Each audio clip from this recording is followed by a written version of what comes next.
Can you learn how to play piano just by following those tutorials with the notes falling down from the top? Yes, you sure can. But does that mean that you're going to be a skilled, all-encompassing musician? Not exactly. When you're learning an instrument, there's multiple skills that you're developing. For example, ear training, the ability to use your fingers or to be able to have a good technique on the instrument. So each instrument has different techniques. For example, piano, it's about how you use your fingers. In guitar, it's about strumming. And when you sing, for example, it's about how you use your voice, your throat, and your diaphragm, how you do phrasing and things like that. In violin, for example, it's how you hold your bow. So each instrument has different skills which you need to learn to become good at it, right? That's technique. There's ear training, which is kind of overlaps between different kinds of instruments. There's also, for example, learning how to read music. So that's a different skill. That's basically being able to interpret music with your eyes.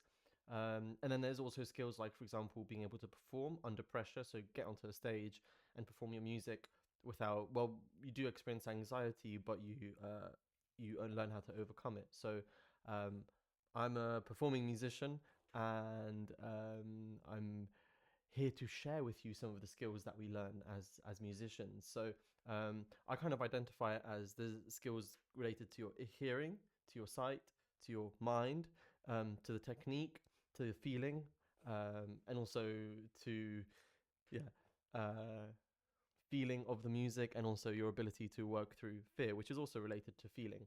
Then there's aspects, for example, as like improvisation, but those are connected to the creativity aspect. So let's talk a little bit about ear training. So for example, ear training is the ability to identify intervals. So for example, we might be able to say that's a fifth, la, la, or an octave. And then to be able to hear a different interval and to be able to say what kind of an interval it is. So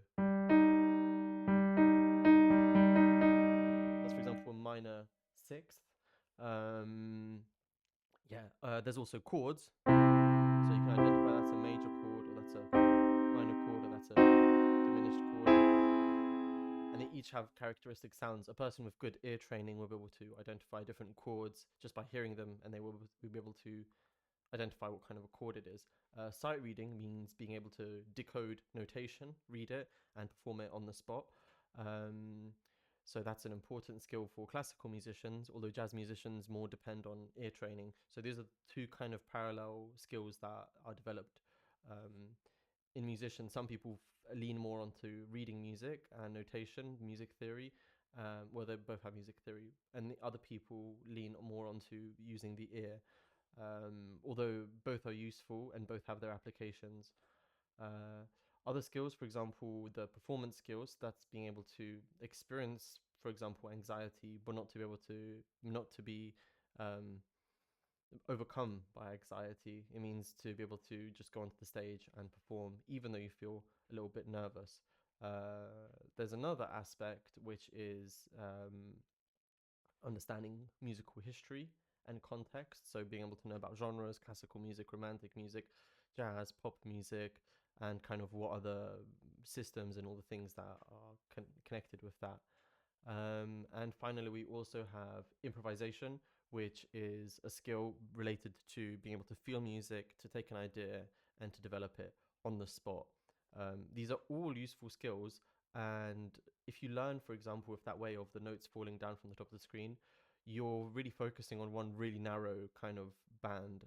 And skilled musicians, have developed each of those skills. It's kind of like in a video game where you have different EXP, attack, defense, and stamina. So you kind of want to develop all of those skills. You don't just want to focus on one, because then you're going to be kind of a little bit limited. For example, if somebody brings you some sheet music, you'll probably say like, I don't know how to read that at all.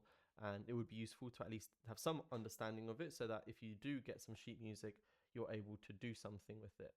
So that's a rough 30,000 foot view of the core skills that musicians develop. Maybe one more that I'll talk about is music theory. So that's identifying, being able to understand, for example, scales and relationships, for example. So a major scale or a minor scale, jazz scales,